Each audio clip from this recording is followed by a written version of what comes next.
श्री शिवाय नमस्तुभ्यम। ओम नमः शिवाय। जय श्री कृष्णा। राधे राधे। हे प्रिय भक्तों, आज माघ मास के शुक्ल पक्ष की त्रयोदशी तिथि है और आज रोगनाशक सुख समृद्धि देने वाला रवि प्रदोष व्रत है।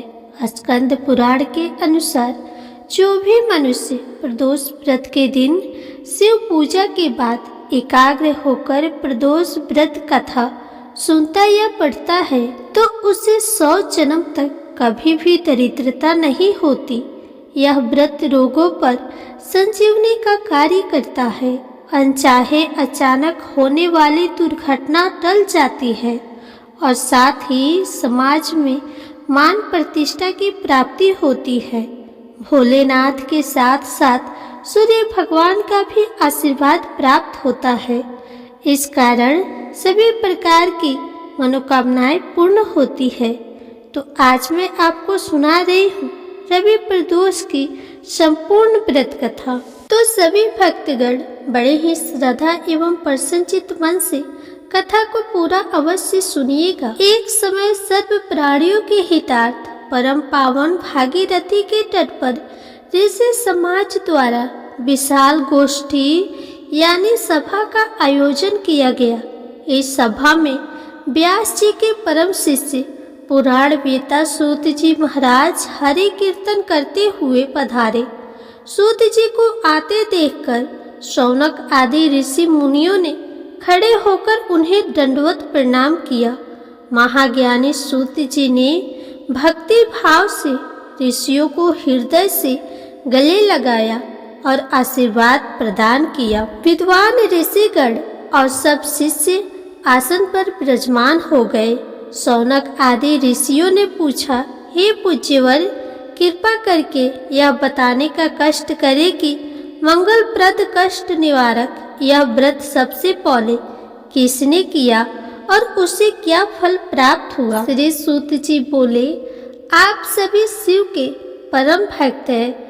आपकी भक्ति को देखकर मैं बढ़ती मनुष्यों की कथा सुनाता हूँ।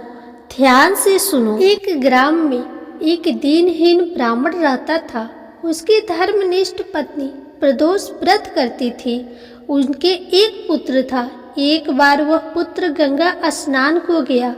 दुर्भाग्यवश मार्ग में उसे चोरों ने घेर लिया और डराकर उससे पूछने लगे कि उसके पिता का गुप्त धन कहाँ रखा है।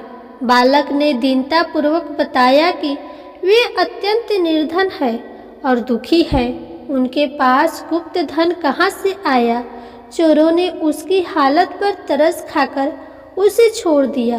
बालक अपनी राह को निकल गया। चलते चलते वह थक कर चूर हो गया और बरगद के वृक्ष के नीचे सो गया। तभी उस नगर के सिपाही चोरों को खोजते हुए उसी ओर निकल आए। उन्होंने ब्राह्मण बालक को चोर समझकर बंदी बना लिया और राजा के सामने उपस्थित किया।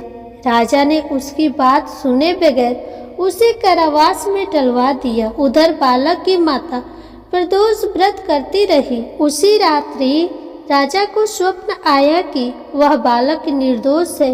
यदि उसे नहीं छोड़ा गया तो तुम्हारा राज्य और वैभव नष्ट हो जाएगा।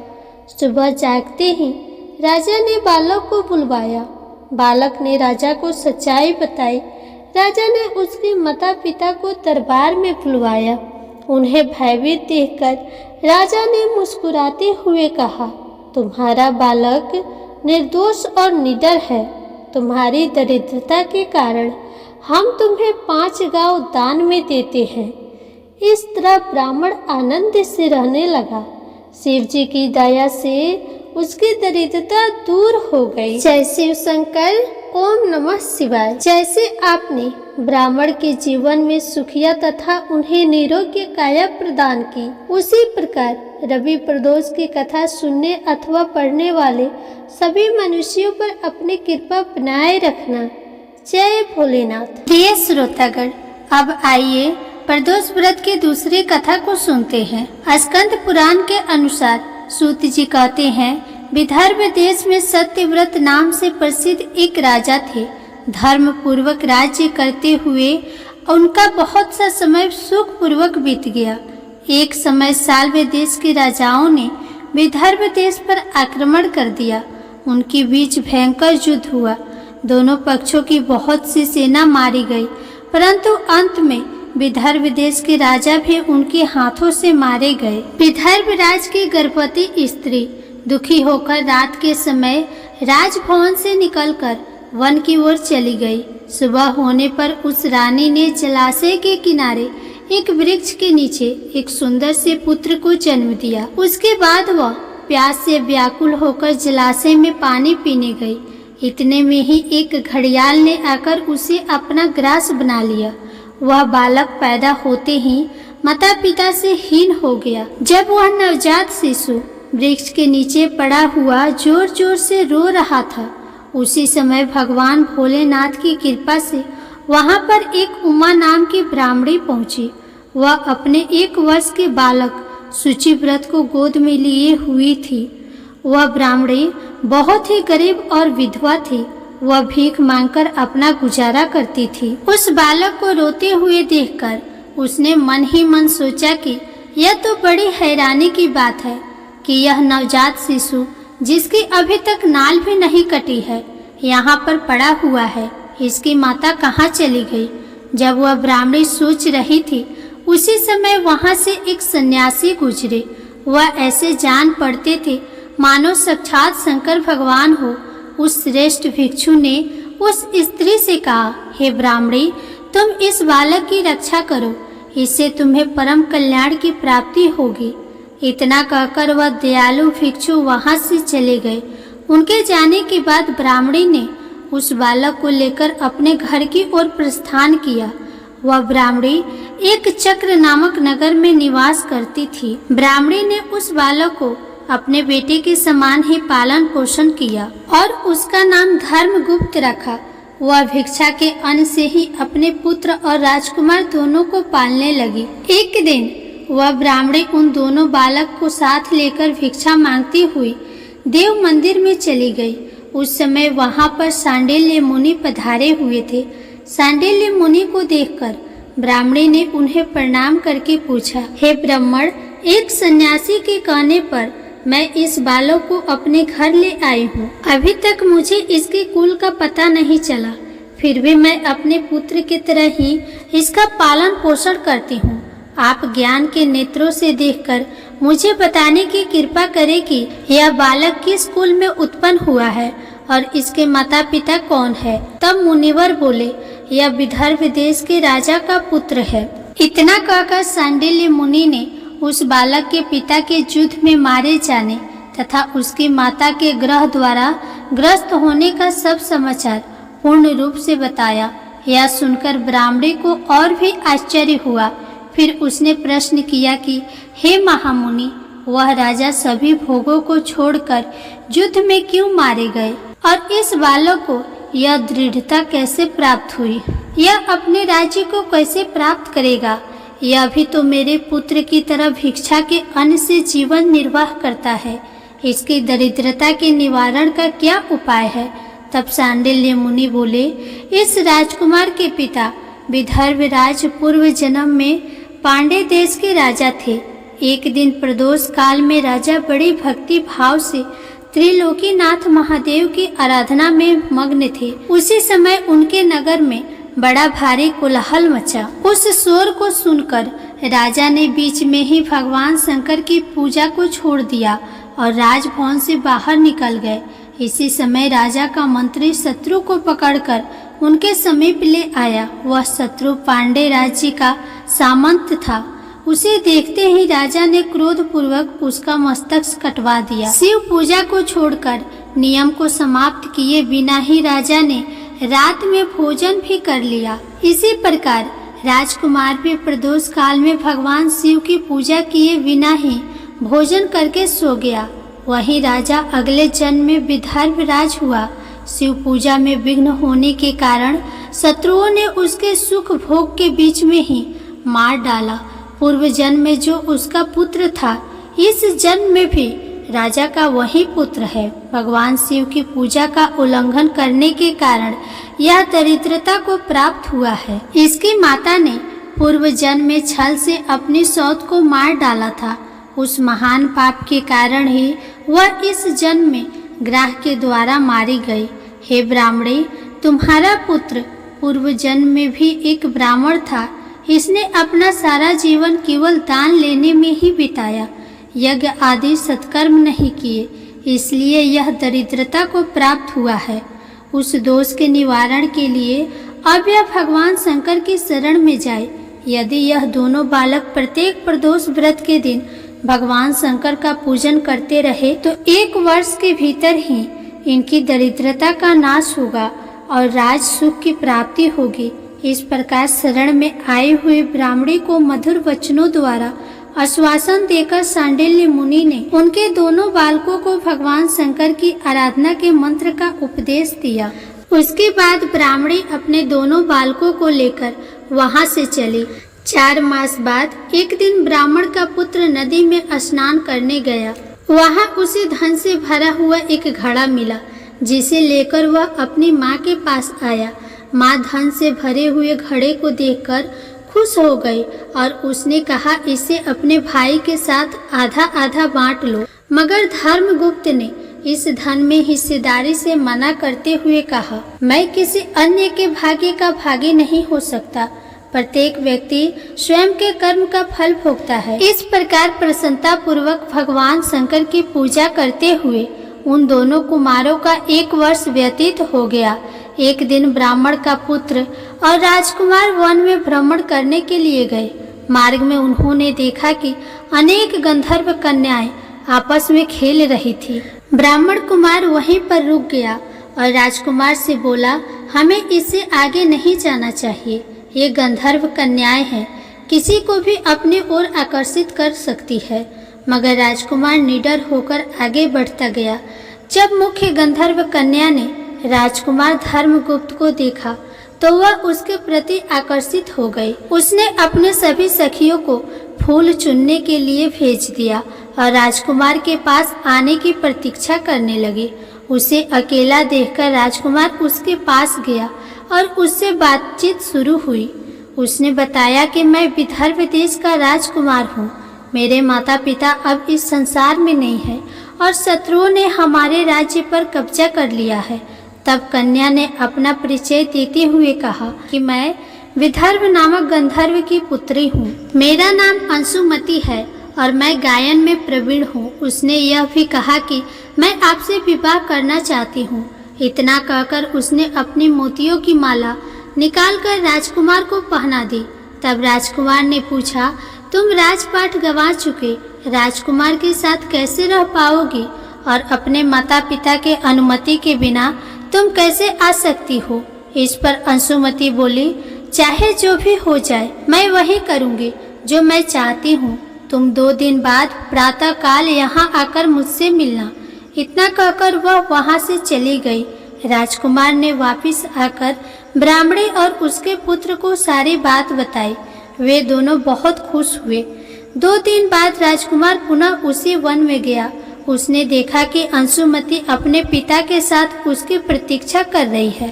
तब गंधर्व राजा ने राजकुमार से कहा, मैं कैलाशपुरी गया था। वहाँ भगवान शिव और माता पार्वती ने मुझे बुलाकर कहा कि धर्मगुप्त नामक राजकुमार राज्य से विहीन होकर भटक रहा है। जाओ और उसका राज्य पुनः प्राप्त करने में उसकी सहायता करो। मैं उनकी आज्ञा के अनुसार अपनी पुत्री अंशुमति का हाथ तुम्हारे हाथ में दे रहा हूँ और राज्य प्राप्त करने में मैं तुम्हारी सहायता करूँगा। मेरी पुत्री 10,000 वर्ष तक तुम्हारे साथ इस पृथ्वी पर रहेगी और जब तुम शिवलोक में जाओगे तभी वह इसी काया में तुम्हारे साथ ही रहेगी। भगवान शिव के आदेश अनुसार धर्मगुप्त और अंशुमति का विवाह हो गया। अंशुमति के पिता ने अपनी गंधर्व सेना भी राजकुमार को दे दी। सेना की सहायता से उसने अपने शत्रुओं को परास्त कर दिया और अपने पिता का खोया हुआ राज्य उन्हें प्राप्त कर लिया। अब राजकुमार धर्मगुप्त राजा बन गया। उसने अपने बुरे दिनों में उसे पालने वाले गरीब ब्राह्मणी को राजमाता का दर्जा दिया और सूची व्रत को अपना छोटा भाई बना लिया। इस प्रकार नियमित रूप से प्रदोष व्रत करने से ब्राह्मणी, उसके पुत्र सूची व्रत और धर्मगुप्त को धन धान्य तथा सुख संपत्ति की प्राप्ति हुई। सूत जी कहते हैं कि जो मनुष्य प्रदोष व्रत की इस पुण्यमयी महात्म्य को एकाग्रचित होकर सुनते हैं अथवा पढ़ते हैं, उन्हें 100 जन्मों तक कभी भी दरिद्रता नहीं आती और अंत में वह ज्ञान के ऐश्वर्य से युक्त होकर भगवान शंकर के परम धाम को प्राप्त होते हैं। प्रेम से बोलिए शंकर भगवान की जय, माता पार्वती की जय। अब बड़ी ही श्रद्धा और भक्ति के साथ अब आप सुनिए भगवान शिव और माता पार्वती की कथा। एक बार की बात है, माता पार्वती शिव जी को पति के रूप में प्राप्त करने के लिए घोर तप कर रही थी। उनकी तप को देखकर देवताओं ने शिव जी से देवी की मनोकामना को पूर्ण करने की प्रार्थना की। शिव जी ने पार्वती जी की परीक्षा लेने के लिए सप्तऋषियों को भेजा। सप्तऋषियों ने शिव जी के सैकड़ों अवगुण गिनाए, पर पार्वती जी को महादेव जी के अलावा किसी और से विवाह मंजूर नहीं था। तब शंकर जी ने स्वयं पार्वती जी की परीक्षा लेने की ठानी। तब भगवान शंकर स्वयं प्रकट हुए और पार्वती जी को वरदान देकर अंतर्ध्यान हुए। इतने में पार्वती माता जहाँ तप कर रही थी, वहीं पास में तालाब में मगरमच्छ ने एक लड़के को पकड़ लिया। लड़का जान बचाने के लिए चिल्लाने लगा। तब माता पार्वती जी से उस बच्चे की चीख सुनी नहीं गई। दुखित हृदय से वे तालाब पर पहुंची। वहां देखा कि मगरमच्छ लड़के को तालाब के अंदर खींचकर ले जा रहा है। लड़के ने देवी को देखकर कहा कि मेरे माता पिता और भाई बंधु कोई नहीं है, आप मेरी रक्षा करें। तब पार्वती जी ने कहा कि मगरमच्छ इस लड़के को छोड़ दो। तब मगरमच्छ बोला, दिन के छठे पहर में जो मुझे मिलता है उसे मैं अपना आहार समझकर स्वीकार कर लेता हूँ, यह मेरा नियम है। ब्रह्मदेव ने दिन के छठे पहर में इस लड़के को भेजा है, तो मैं इसे क्यों छोड़ूं? पार्वती जी ने विनती की कि तुम इसे छोड़ दो, बदले में तुम्हें जो चाहिए वह मुझसे कहो। तो मगरमच्छ बोला, एक ही शर्त पर मैं इसे छोड़ूंगा। आपने तप करके महादेव जी से जो वरदान लिया है, यदि उस तप का फल मुझे दे दो तो मैं इसे छोड़ दूंगा। पार्वती जी तुरंत तैयार हो गई। उन्होंने कहा, मैं अपने तप का फल तुम्हें देने को तैयार हूँ, लेकिन तुम इस बालक को छोड़ दो। मगरमच्छ ने समझाया, सोच लो देवी, जोश में आकर संकल्प मत करो। हजारों वर्षों तक जैसा तप किया है वैसा देवताओं के लिए भी संभव नहीं है।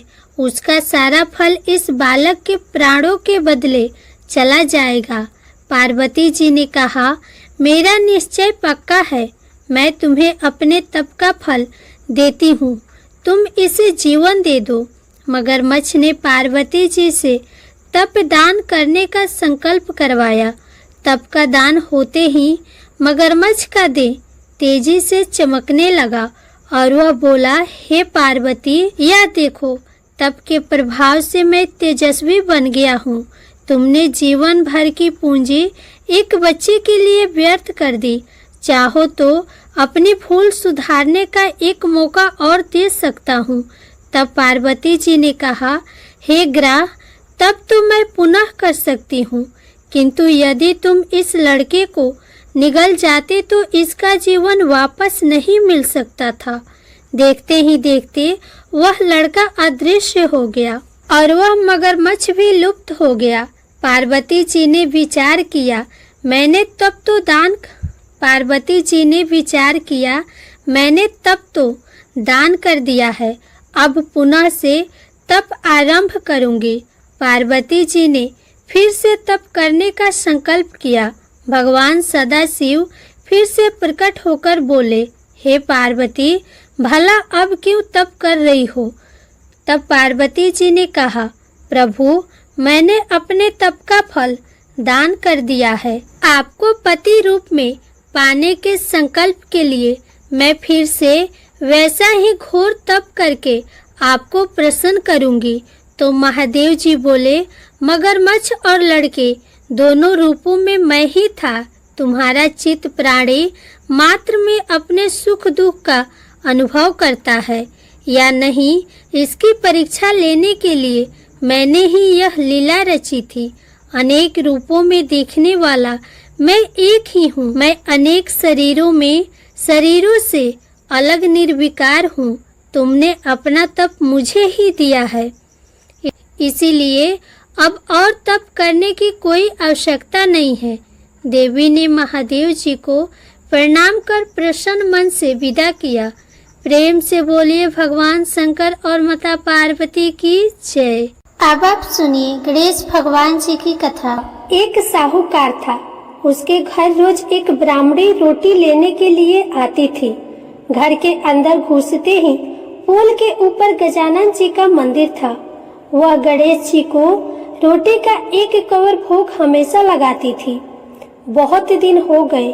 गणेश जी महाराज ने कहा कि यह मुझे हमेशा भोग लगाती है, मुझे इसे कोई न कोई उपहार जरूर देना चाहिए। गणेश जी एक दिन उसके थाली में हीरे मोती भर देते हैं।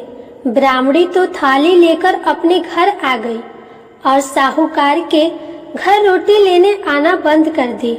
साहूकारनी ने उसे बुलावा भेजा कि बाई, रोटी लेने के लिए क्यों नहीं आती हो। ब्राह्मणी ने कहा कि मुझ पर गणेश जी प्रसन्न हो गए, बहुत वर्ष तक रोटी लेने आ गई, परंतु अब नहीं आऊंगी। साहूकारनी मन में बहुत नाराज हुई और गणेश जी से कहा कि आप ब्राह्मणी के ऊपर प्रसन्न हुए परंतु मुझ पर नहीं। तब गणेश जी की मूर्ति हटाकर बाहर फेंक दी। इधर सेठ जी की दुकान में धंधा पानी बंद हो गया। एक दिन सेठ जी की नजर पोल के मंदिर पर गई तो सेठानी जी से पूछा कि गणेश जी कहाँ गए। तो साहूकारनी ने कहा कि ऐसे गणेश जी का क्या करें जो ब्राह्मणी पर तो प्रसन्न हो गए लेकिन हमारे ऊपर प्रसन्न नहीं हुए, इस कारण मैंने गणेश जी को बाहर फेंक दिया। तब सेठ जी ने कहा कि यह तुमने क्या किया, मेरा तो व्यापार और धंधा चलना बंद हो गया है। गणेश जी तुमने कहाँ फेंके हैं, जल्दी बताओ, मैं उन्हें वापस लेकर आता हूँ।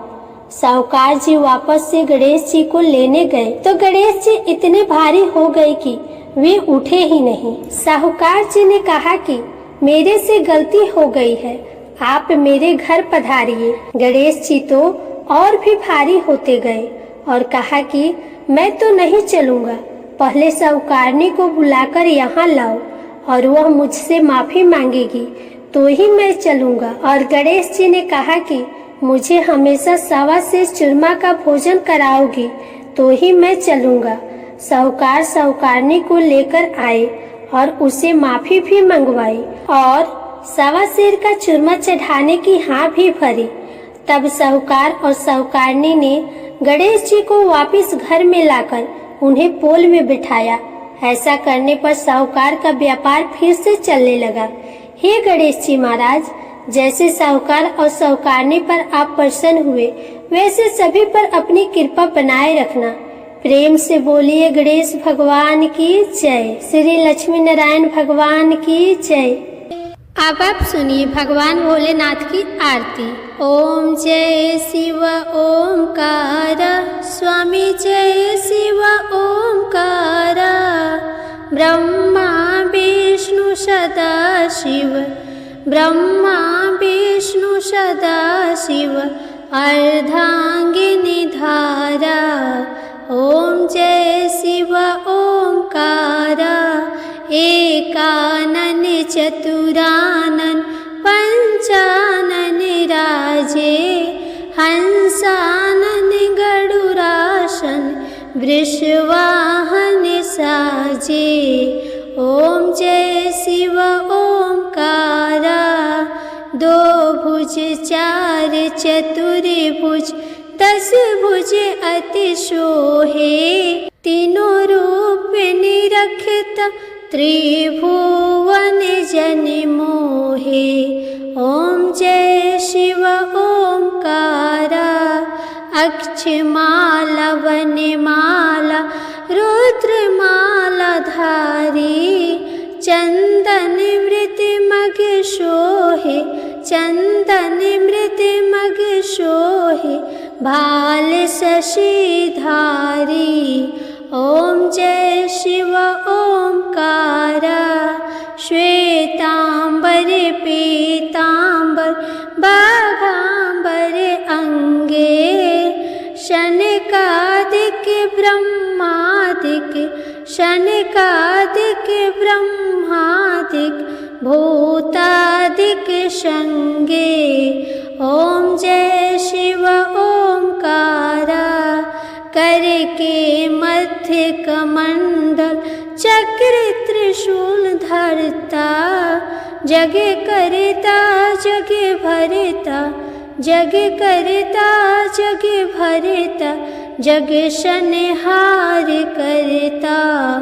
ओम जय शिव ओंकारा, ब्रह्मा विष्णु सदाशिव जानत अविवेका। प्रणाक्षर के मध्य तीनों एका। ओम जय शिव ओंकारा, त्रिगुण शिव जी की आरती जो कोई नर गावे। कहत शिवानंद स्वामी, कहत शिवानंद स्वामी, मन वांछित फल पावे। ओम जय शिव ओंकारा। जय भोलेनाथ, हर हर महादेव।